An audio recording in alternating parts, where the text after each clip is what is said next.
today's show is sponsored by DraftKings. Shout out to DraftKings. We know the top rated sports booking app in all of North America, baby.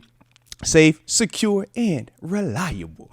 And we obviously know that they are an official partner of the NFL. And with Super Bowl 59 happening this weekend, you know you want to be involved. You know you want to tap into that thing. And the best way to do that is by getting active with the promo code for those that do indulge. All right. When you download the app, make that first bet of $5, you'll get $200 in bonus bets instantly. Use that promo code Moats on it one time for the culture. But at the same time, I understand you can get lost in that sauce. Might develop a gambling problem. For those that live in New York, you see the number to text. But for everybody else, the digits to dial are 1-800-GAMBLER. Says Steelers should sign Russ, address wide receiver, nose tackle, and DB in free agency. He says draft guys in rounds 1 through 3, then trade picks 4 through 7 for QB capital for 2026. He says clean up with undrafted free agents. Thoughts? I actually like it a lot, baby. Let's talk about it, Justin. Let's talk about it. Heck yeah. So you got me on the how are we going to address or what would we do free agency wise, man, with some of these moves? Why do I like it? I like it because of this, man. Number one, you're making a decision on a quarterback. I honestly don't have a hard stance on whichever quarterback it is. I just want us to decide on said quarterback and fully commit to him. And what I mean is this. Let me make that right. There we go. And what I mean is this, man. When we're talking about this offseason, man, we know we're going to be going in one or two directions more than likely. It's either the Russell Wilson or the Justin Fields direction. And that's based off what Mr. Rooney said. He said he wanted to choose between one of those two guys. That's his mindset. And if the boss man is saying that, I have I'm going to rock with him because that's the boss. That's money, man. I know how that goes, right? But if not, then it's going to be the field. But for right now, I just want us to know which one is going to be. So if you're saying in your situation, you're going with Russ, to me, that gives me the information that, all right, you like veteran quarterback, you like a little bit more of the proven production. You understand that there are going to be some limitations from his ability to run or his mobility. Obviously, that showed a little bit in the Pro Bowl this weekend too. Shout out. But you also saw in the Pro Bowl this dude's ability to throw the football. This guy's ability to, make some of those decisions, man, and show off the arm. But with that being the case, if you're going to go that route, we also know it costs a little bit more money to take this approach.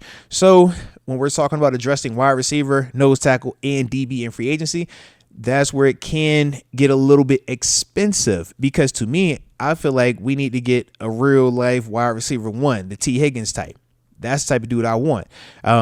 Obviously, we got the top 50 NFL free agency list or upcoming free agents. So let me pull those guys up real quick just so y'all can get an idea. Okay, because we actually had a couple of guys on this list, man. So shout out to you, Justin Gordon, for bringing this up. But let me pull up where are these dudes at real quick. Yeah, because when you're talking about some of these guys, I'm like, yeah, man, there's definitely some dudes up here, man. But obviously, they got T. Higgins as the number one rated wide receiver or number one rated free agent that will be available this coming off season. We have 4 players up there. Like I said, Justin Fields, they had him at number 32 on the list. James, they had him at number 38 on the list. Russell Wilson was the rated number 42 on the list in terms of upcoming available free agents. And then they had Najee Harris at number 50 in terms of being an available upcoming free agent. But from there, man, like I said, man, just some of the wide receiver names. Obviously, I said T. Higgins, they had him as the number one rated guy. Next guy that they have up there is Chris Godwin. He's the, 5th rated prospect or 5th rated upcoming top 50 free agent. Let me see who's another wide receiver. Amari Cooper. Obviously, they had him at 18. We know he had wrist surgery or he's having wrist surgery this offseason. But still a heck of a player, man. We obviously know that he was in Cleveland in the first half of the season, Buffalo the second half. Let's see. Stephon Diggs coming off the ACL, but when healthy, we know he's been one of those dudes that is proven production, man. Elite level route runner, hands catcher, man, and absolute dog when healthy. And let me see who's the other wide receivers. Darius Slayton, interesting name right there. We obviously saw him with the Giants this past season, man. He is up there. They had him at number 36 on the list. And who's the last? Is that the last wide receiver? Oh, Keenan Allen. I was about to say, no, there was another wide receiver up there. Keenan Allen, they had him at number 49 on that list. So of those names, like I said, to me, T. Higgins is the first guy that I want. I think that's the proven production. I think that's the young, hungry, but it's also going to cost the most. But I think he's worth it. Godwin, we know he broke the ankle / lower leg early in the season. My only thing with that is how healthy. Make sure you're healthy. But I also don't know if he's really going to leave Tampa. Him, Mike Evans feel like they've been there forever, and I don't see why they would want to leave. I will say this though, for Amari Cooper, if that hits the market, man, I'm intrigued by that. If it's a full off season, it's healthy. I think those type of dudes, man, could definitely help out. When you're talking about the nose tackles, I told you already, Milton Williams is a dude that I was really intrigued by watching more and more tape on him. I went back and watched his game versus the Commanders in the NFC Championship, just all of his plays. Dude is he a handful, man, versus the run and the pass, man. Just how he creates pressure, how he wins versus one-on-ones, how he's able to anchor and split double teams as well, man.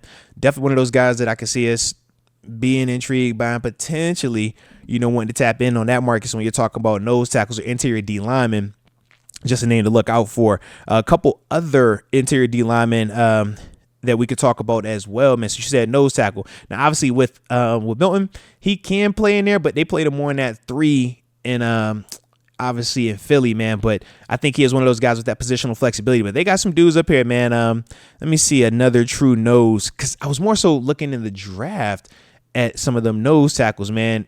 I ain't gonna hold you, man. I was kind of like what I was seeing from a couple of these big body dudes, man. This cat from Kentucky, thought he was kind of cold. This cat from Michigan, yeah. Was it Mason Graham? Yeah. I was like, you know what? Some dudes hanging around, some dudes, man. And I see you talking about bringing back Javon Hargrave. Shout out to J. Wobb, Anthony Turner. I'm a fan of him, man. If he's healthy, that's definitely something that's intriguing. Deion Walker, that was a guy's name. Yeah, shout out to Deion Walker, man. Big body dude, man. Like I said, we're gonna talk about some of them dudes later on.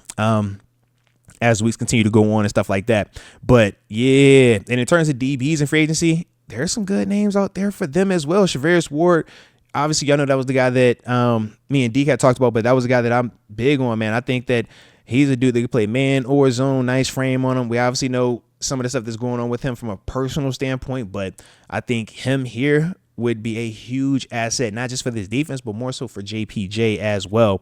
DJ Reed available as well, man. Potentially coming out to the market. Let me see. It's another guy, Byron Murphy Jr. That was the dude. Him and Carlton Davis, man.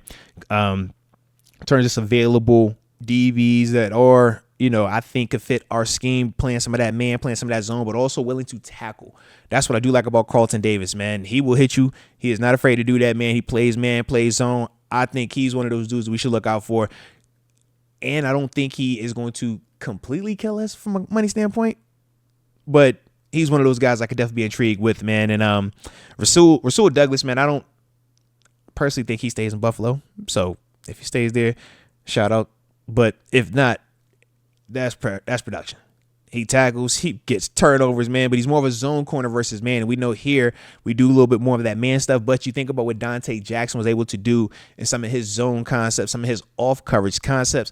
I do feel like Rasul Douglas could transition into that exact same role if we were to allow Dante Jackson to leave and not retain his services. I could definitely see a Rasul Douglas type dude coming in there and balling out and helping us in that vein as well. All right.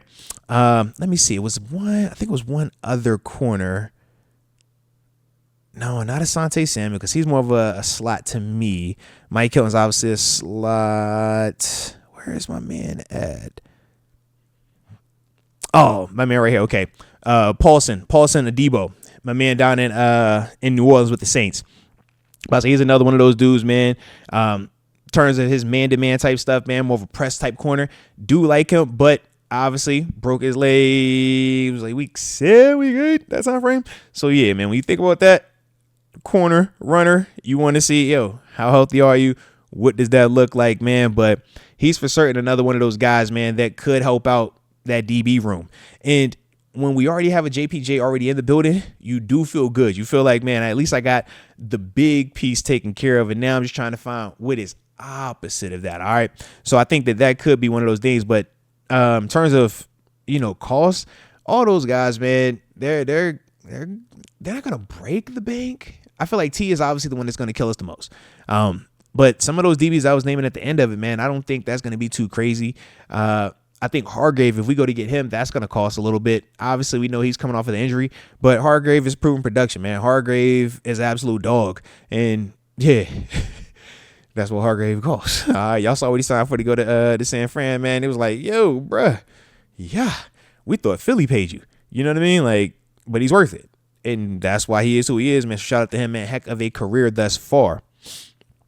All righty. But yeah, man. So shout out to them dudes though, man. Top 50 free agent cats, man. Definitely some names, like I said, that we will continue to monitor, man. Some dudes that we will continue to just, like I said, keep an eye on, man. Look into. And I'll definitely be revisiting that list, man. Because I lean more proven production than draft picks. Y'all know this, man. Y'all been rocking with the show for a while now, man. We 653 episodes in.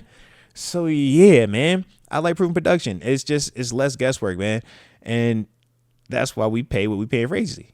Give me the premium price because I know what I'm getting with that. I know it's less volatility with that in comparison to one of the young draft picks where it's a lot of optimism, but not always a lot of execution and production. But we shall see, man. We shall definitely see with those dudes, man.